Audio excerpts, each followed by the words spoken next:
আমাদের এসআইয়ের জন্য এখন এখানে মিছিল হচ্ছে, ঠিক আছে। আমরা এসছি এখন মিছিলে সামিল হয়েছি।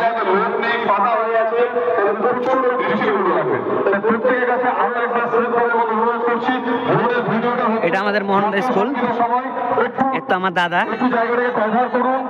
যাতে আমাদের ফাঁকা দেখতে না পাওয়া যায়।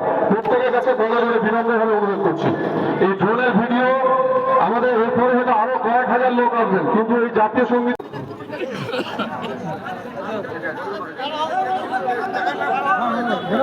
আমাদের ড্রোনে শুট হচ্ছে এখানে। এখন জাতীয় সঙ্গীত গাওয়া হবে আমাদের এখানে।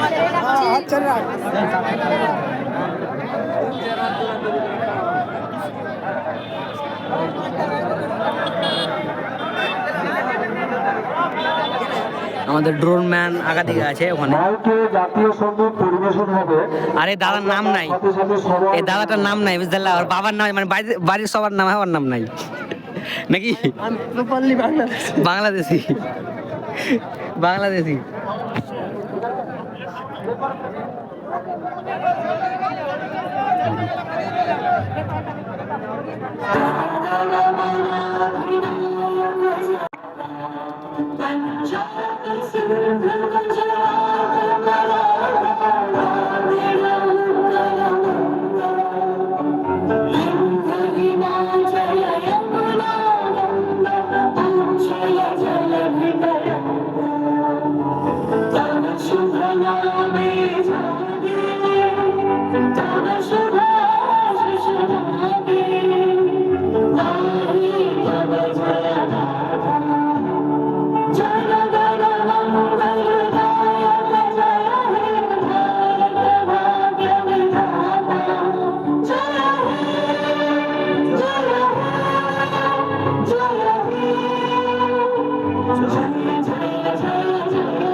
ধন্যবাদ সবাইকে। আপনার জাতীয় সঙ্গীত এখনো শেষ হলো।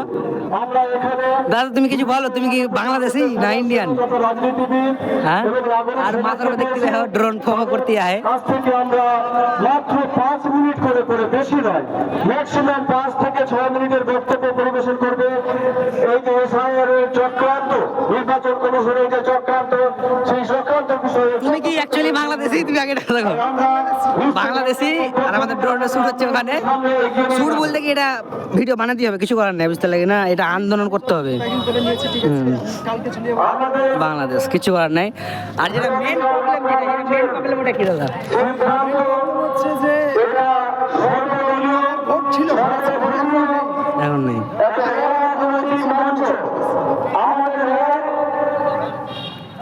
আমরা একত্রিত হয়েছি এই মঞ্চ থেকে।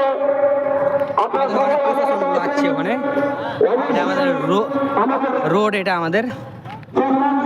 আর এগুলো অনেক বাইক, সাইডেও বাইক আছে, ওদিকেও বাইক আছে, আর যেটা মেন প্রবলেম তো এগুলো তো মানে বাড়িতে কত বাদ আছে? 2টা 3টা 4টা? আমার বাড়িতে একাই বাদ। মানে বলতে গেলে কি, ওর বাবা মা ভাই সব হলো ইন্ডিয়ান, খালি একাই বাংলাদেশি, ঠিক আছে। বাট আমার নাম আছে, ওর নাম নাই, ঠিক আছে। তো এখানে প্রবলেম কার, বুঝতে লাগে না? এর আগে ওই ভোট দিয়েছে, আর এখন ভোট দিয়ে কেন পাবে? মানে আগেবার ভোট দিয়েছে, এবার পাবে না কেন? আমি এটা জানি। আর সব থেকে খারাপ এটা লাগে যে ওর বাবার আছে, ওর দাদুর আছে, আর ওর নাই। মানে কি দিলে, ওর বাবা দাদা মানে ইন্ডিয়ান, আর ও হলো বাংলাদেশি, নাকি? এটাই তো, ও বাংলাদেশি। চলো, এর মধ্যে এখন অনেক টাইম লাগবে, ঠিক আছে, তো বলে যাবে না। যতদূর পারলাম দেখালাম। তো এখানে এখন চলছে, এখন মিটিং চলছে, ঠিক আছে কিনা? তো আমরা একটু দূরে চলে এলাম, কারণ আমরা রোদ অনেক আছে, তাই জন্য আমরা দূরে চলে এসেছি। আমরা অনেক ধৈর্য দেখিয়েছি। আমরা আজকের এই আন্দোলনের মধ্য দিয়ে আমরা এই বার্তা পৌঁছাতে চাই যে আমরা নীরবে এত কষ্ট, এত অবিচার, এত অত্যাচার, এত অনাচার আমরা সহ্য করব না। আমাদের ন্যায্য অধিকার, আমরা এখানে যে সমস্ত মানুষ আমরা বসবাস করি, আমরা কোনো নানা সম্প্রদায় হিসেবে বসবাস করি না। এখন আজকে এই গণতান্ত্রিক বিধানের মধ্যে দিয়ে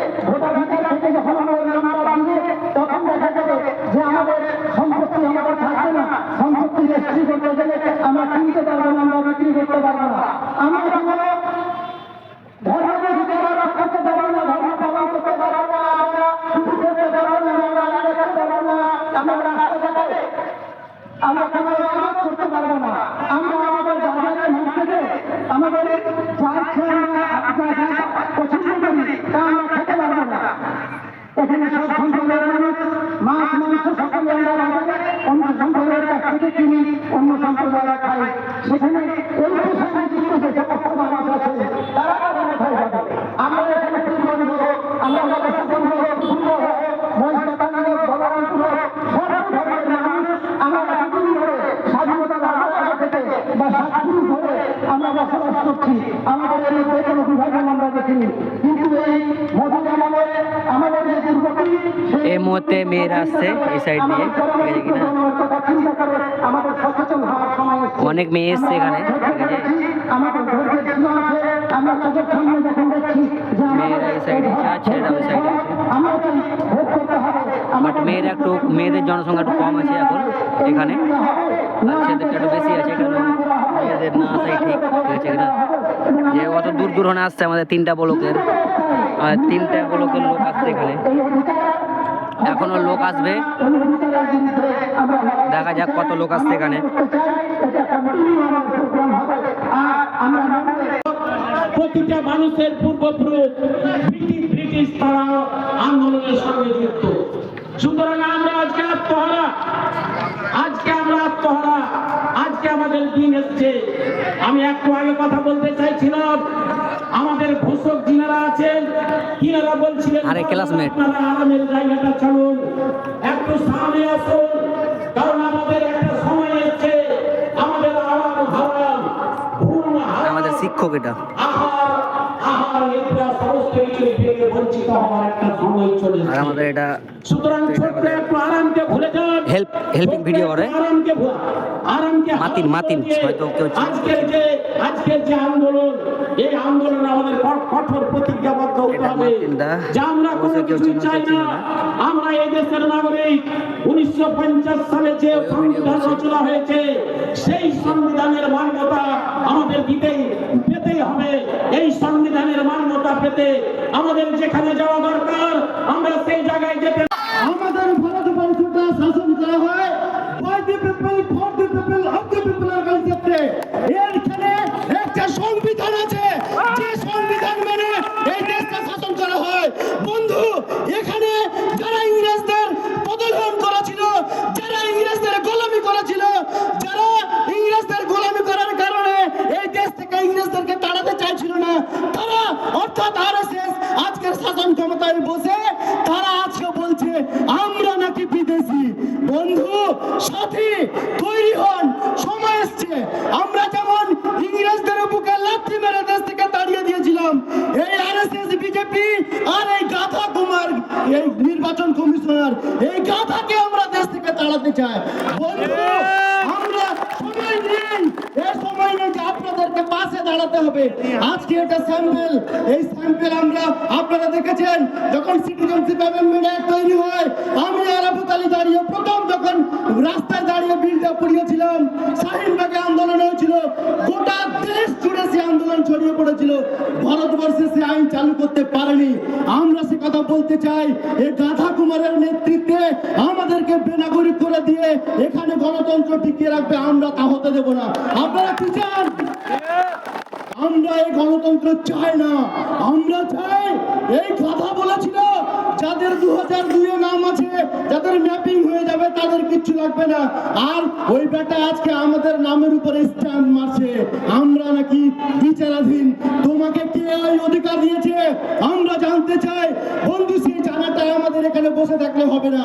আমাদের পাড়ায় পাড়ায় এলাকায় যেখানে যেখানে আমাদের লিডারশিপ ডাকবে, আজকে এখানে জমায়েত হচ্ছে, জেলায় জমায়েত হবে, গোটা রাজ্যে জমায়েত করে এই আন্দোলনের বিভিন্ন ধারায় আমরা দেখিয়ে দিতে চাই।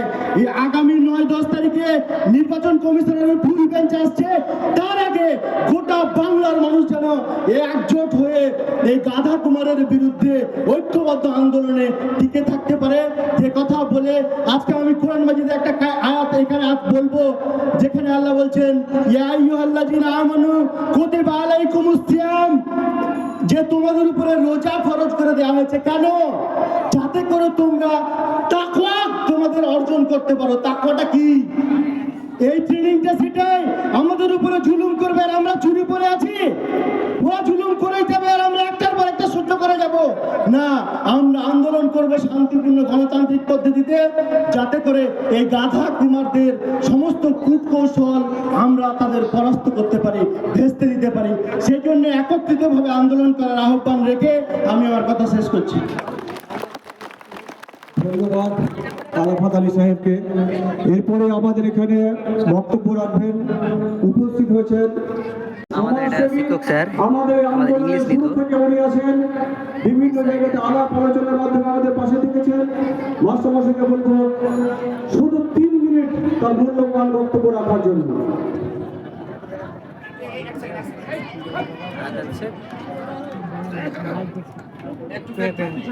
আমাদের মাতিন গাড়িটা। প্রিয় ভারতীয় নাগরিক বৃন্দ, আজকের এই ভোটাধিকার রক্ষা মঞ্চে আগত সকলকে সংগ্রামী অভিনন্দন জানিয়ে দুই একটি কথা সংক্ষেপে বলছি। আমরা জানি যে ভারতের নির্বাচন কমিশন যার মুখ্য কাজ হল স্বচ্ছভাবে স্পষ্টভাবে আমাদের দেশের নির্বাচন পরিচালনা করা। আমরা দেখেছিলাম 2025 সালের 19শে ফেব্রুয়ারি আমাদের বন্ধু দেশের 26তম জাতীয় তালিকা ত্রুটিপূর্ণ ভোটার তালিকা প্রকাশ দেখেছি। তাতে একটা অপশক্তি বন্দী রয়েছে বলে আমি মনে করেছি, এবং সেটা আপনারা হয়তো অবগত আছেন। কিন্তু এই ভারতবর্ষের বুকে